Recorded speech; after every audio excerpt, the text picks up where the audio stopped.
Today's episode is brought to you by Mazars. SoundCartel. They say to be kind because everyone is dealing with something, even those in a seemingly picture-perfect life, married with a house in the suburbs and 3 kids. But when mental ill health does creep out, particularly in the workplace, what should be the approach? From SoundCartel, I'm Nicole Goodman, and this is Business Essentials Daily.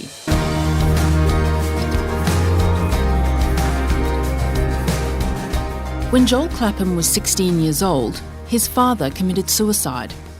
Joel says, looking back, that his dad had experienced intense periods of depression in the years leading up to his death.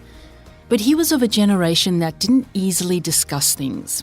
In Joel's words, his dad simply hardened up and soldiered on until the day when he could soldier on no more. Joel was determined that he wouldn't follow in his father's footsteps.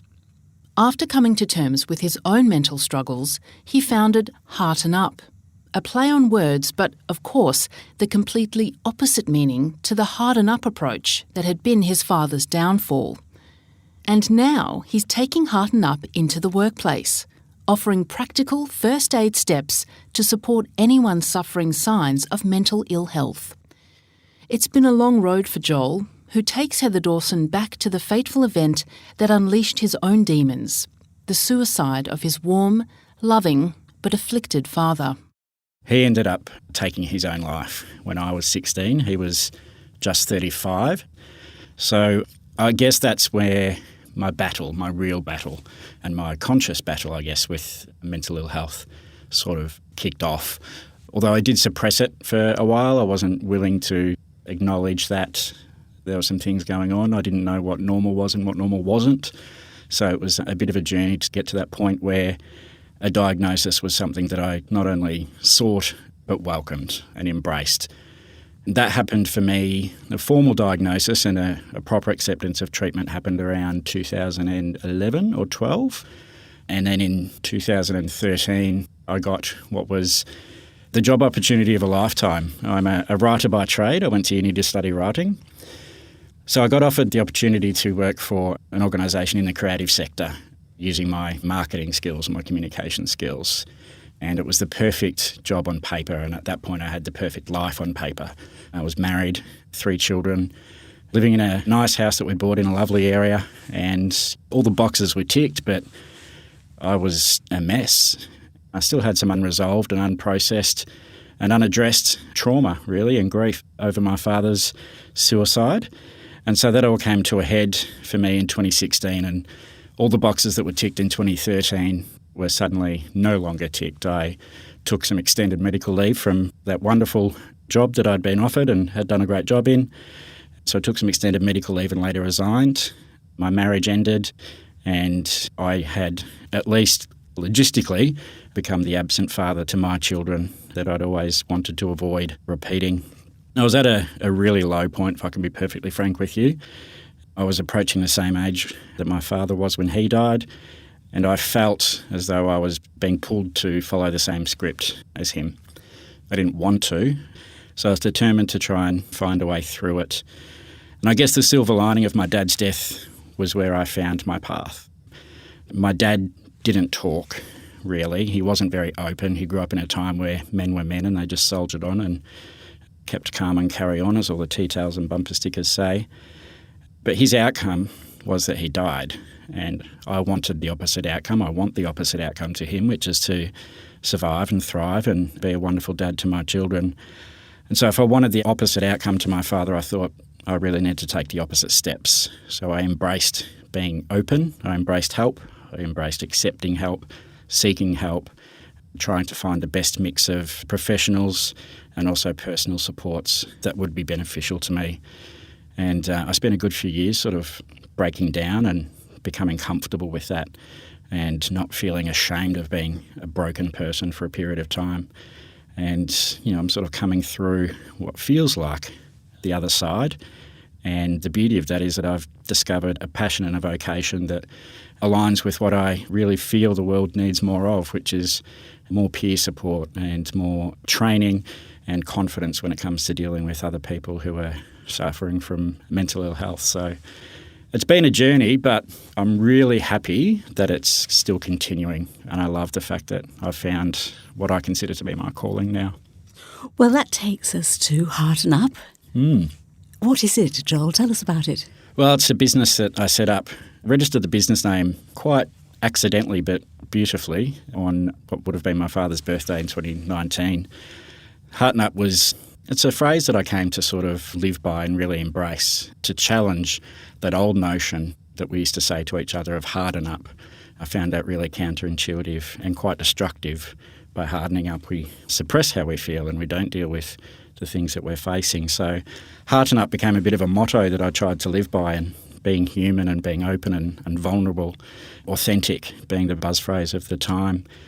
And so I thought if I wanted to work in that area, I was supporting people with mental health and helping to equip others with more confidence and skills, then what better thing to name the entity. So I'm now an accredited instructor or facilitator in mental health first aid, and I've got an extensive personal lived experience of mental ill health and being the child of someone who died by suicide and somebody who's been right to that precipice themselves. And so Hearten Up is all about training businesses and individuals, and particularly with a philanthropic focus on regional communities as well, where the more required services aren't as readily available. The focus is first aid. So what does that mean? Mental health first aid is essentially stepping in or offering to support someone who might be experiencing a mental health crisis until professional help can arrive or be connected with them. But it's also offering that first level of support to someone who might be experiencing a period of mental ill health and may not be aware of it or may not have the support that would be best for them to recover. Yes, because with the best will in the world, people want to help, but sometimes they just simply don't know how to go about it. And they don't want to make things worse either. Absolutely. Is that right? Absolutely, yeah. It's Hearten Up and mental health first aid in particular. It's that next compassionate, supportive stage after asking, are you okay? Are you okay? The organisation has done a brilliant job of raising awareness among the community that it is perfectly okay and actually encouraged to have open conversations with people. But where it gets tricky is if the answer is a no or perhaps a guarded yes, where we think maybe the real answer is no. And that's where mental health first aid comes in and gives someone the skills and confidence to have that next deeper conversation and connect the person with support. So what should a business manager, a business owner or just a colleague do beyond the are you okay question? Taking a step back from that, Heather, I think the most important thing to do at a foundational level is just to acknowledge that we are all human. The manager is a human being, their employee, their colleague is a human being. So as humans, we are flawed, we are imperfect, there will be ups and there will be downs. That's a given. We can't wipe that away no matter how much we might wish to for other people. So if we feel that someone could benefit from us having an open conversation with them, the best thing to do is just to approach them in a calm and compassionate and respectful way and just mention that you might have noticed that they don't quite seem themselves or that they seem to have a lot on their mind and they might be behaving a little differently to what would be their normal. And then we just listen and continue to ask how they're going and whether there's anything we can do. And there's a number of steps from there that we can take depending on how the conversation might go. Because Hearten Up, you have a couple of programs, I gather. Just explain a little bit more about what those programs offer. Sure. So the core product or the core service that we offer is training people and businesses in mental health first aid. That's where it all started and that's what I absolutely love. And I spent a great deal of time last year during lockdown training people in my regional hometown of Wangaratta in Victoria in mental health first aid over Zoom, which was great personally for me being connected to people. So we do mental health first aid training. We also do something I call normalising conversations, where we just give some advice and guidance to businesses and entities on how we can leverage those conversations that they're having with their people every day and bring a more human level to that or a more human focus to that. And the perfect example that I always bring up is I would love to see a CEO or a chair at an AGM spend 60 to 90 seconds mentioning the things that they've loved about the previous reporting period, but also the things that they found challenging either at home or as a person. And I think that would be a wonderful way to demonstrate that we are all human and that we can't always separate work and home. As we found out last year, they're intrinsically entwined. So we work to try and integrate those sorts of conversations. And the other thing that I'm sort of putting together at the moment is a program called Restump, which is looking at the 4 foundations of good physical and mental health. Your listeners won't be able to tell, but Heather, you can tell that I'm certainly not the embodiment of peak physical health. That's okay. It's an ongoing project for me. I am human. But the 4 foundations are good sleep and rest, good food and nutrition, good exercise and activity, and good connections. And so with that program, what we're looking to do is to take people through some of the science behind why those things are so crucial, not only to our physical health, but our mental health, and then set them up with some easy achievable goals that will set them on the right path from that point on. So we do a bunch of different things. I'm sure that will expand or contract at some points over time. That's the journey of life. But I love doing what I do. I've got a smile on my face that a few years ago I wouldn't have even thought was possible. So it's really cool to be at this point. Joel, is there anything that people shouldn't do if they're concerned about one of their work colleagues, for example? Sure. Probably the most important thing that I'd encourage people not to do is to give in to the worry or uncertainty that they might make it worse by starting a conversation or approaching somebody to have a conversation. At the very worst, if you stumble through a conversation with somebody, you will show that you are a human being and you don't always get things right, and that might very well have the positive effect of showing the other person that it's okay to bumble along. That's all right. But if we feel that somebody is not doing all that well, it is perfectly okay, and really I would encourage it to approach that person respectfully and just ask them how they're going and then go from there. So if people want to get in touch with you, Joel, or find out more about Hearten Up, what should they do? You can visit our website, hardenup.com.au, or visit us on all the social media channels. And I'm happy just to get a message from anybody who might like to say g'day, or even have somebody to send that 3 a.m. mind purge of an email dump to. I'm not a qualified counsellor or anything like that, but I'm a person who cares and will always acknowledge someone's bravery in sharing how they feel with somebody else.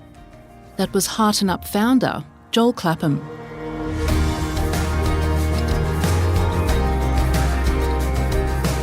This episode of Business Essentials Daily is produced by the team at SoundCartel. Thanks for listening. I'm Nicole Goodman. We'll bring you more Be Daily tomorrow. Follow at BE Daily Podcast across social media and head to bedaily.com.au for more from the Business Essentials Daily podcast. SoundCartel. This episode was brought to you by Mazars. To find out more, visit mazars.com.au. That's mazars.com.au.